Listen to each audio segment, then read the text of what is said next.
Denis, Eric? alors comment tu vas? Eh ben écoute, un peu fatigué, mais très très bien. Vraiment détendu et parfaitement bien. Combien de jours de jeûne? Ah, j'en suis à mon 6e jour de jeûne. D'accord. Et alors? Et Ça s'est bien passé ta semaine? ouais, c'était une très très bonne semaine. Ouais. Alors moi, je suis un jeûneur habituel, mais tout seul. C'est-à-dire, je me fais des moments de jeûne, des choses comme ça, et ça n'a pas la valeur d'un moment en groupe, quoi, en quelque sorte. C'est-à-dire que si on veut vraiment faire un travail radical sur le jeûne, soit pour détoxiquer, soit pour maigrir, le groupe, c'est tout à fait indispensable. Jusque-là, je m'étais dit, oh, c'est pas la peine. Mais en fait, si, quand même. T'as vu la différence? Ouais, une vraie différence. Parce qu'il y a une prise en charge, parce qu'il y a des informations qu'on n'a pas forcément, ou qu'on cherche pas forcément, parce qu'il y a un soutien à la fois de l'animateur, à la fois des autres, il y a des relations qui s'installent et tout et tout. Donc là, ça facilite, et je comprends bien qu'on peut très bien faire un jeûne de 40 jours quand on est soutenu par un collectif, hein, bien encadré, alors que tout seul, 40 jours, moi je ne me sens pas très bien. Ça va quand on fait de l'entretien, quand on fait un jour de jeûne par semaine, choses comme ça. Mais si on veut vraiment faire un travail profondeur, je pense qu'il est nécessaire d'être en groupe. J'ai une habitude de ne manger qu'un repas par jour. Donc il y a à la fois un jeûne continu, des ruptures, mais c'est la première fois que je fais quelque chose qui est vraiment en profondeur en quelque sorte.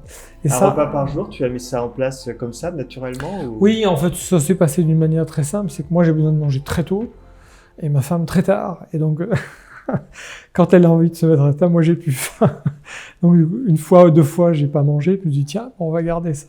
Et ça a été très important pour moi parce que j'ai pu dormir mieux, ne pas me lever la nuit, etc., etc. Donc c'est un des avantages que je vois dans la réduction de l'alimentation, c'est aussi tout ce qu'on a comme bénéfice dans le confort de vie.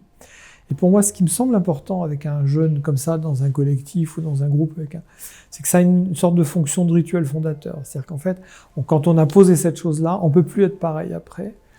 Et donc c'est ça qui permet d'installer des vrais changements dans la suite, dans la façon de se comporter. Donc c'est un peu comme une sorte de rituel initiatique qui nous fait changer d'économie intérieure, je dirais. C'est ça en fait, c'est l'idée de changer d'économie intérieure, et sans un vrai rite fondateur, ça me semble assez difficile.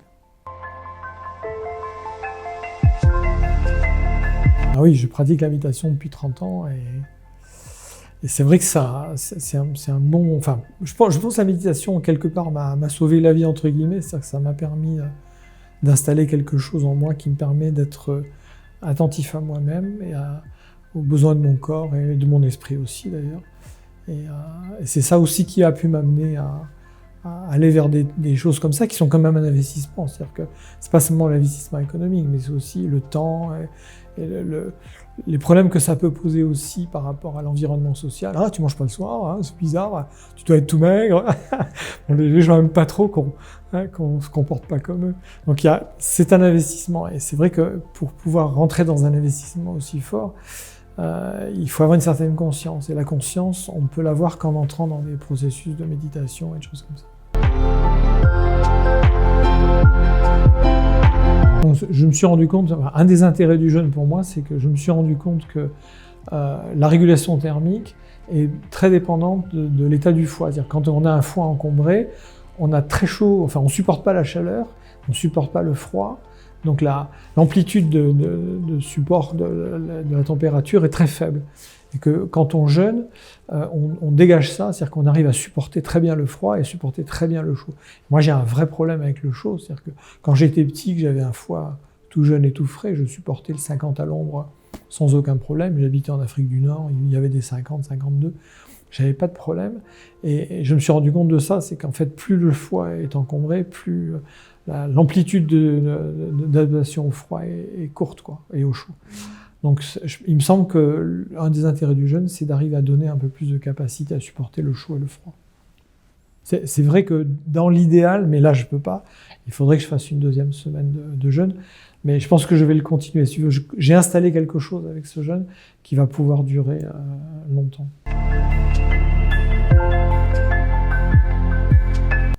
Alors, il y a plein de choses. D'abord, il y a des aspects physiologiques. D'abord, parce que j'ai une alimentation régulée depuis 20 ans, donc ça peut pas être ça. Mais d'abord, il y a des aspects génétiques, il y a des choses comme ça. J'ai une famille où le foie, tout le monde a le foie malade dans ma famille. Puis je pense qu'il y a des aspects émotionnels, du type colère, du type... Tu ressens les colères. Oui, je pense qu'il y a des choses... Enfin, il y a sûrement des choses de ce truc-là, quoi.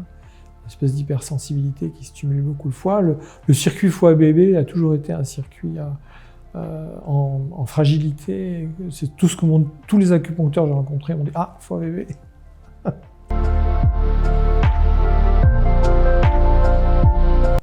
Moi, je pense qu'il y a un véritable danger, c'est-à-dire qu'effectivement, l'irruption d'un nouveau virus va créer des dégâts encore, peut-être, je pense, beaucoup plus qu'on ne le croit.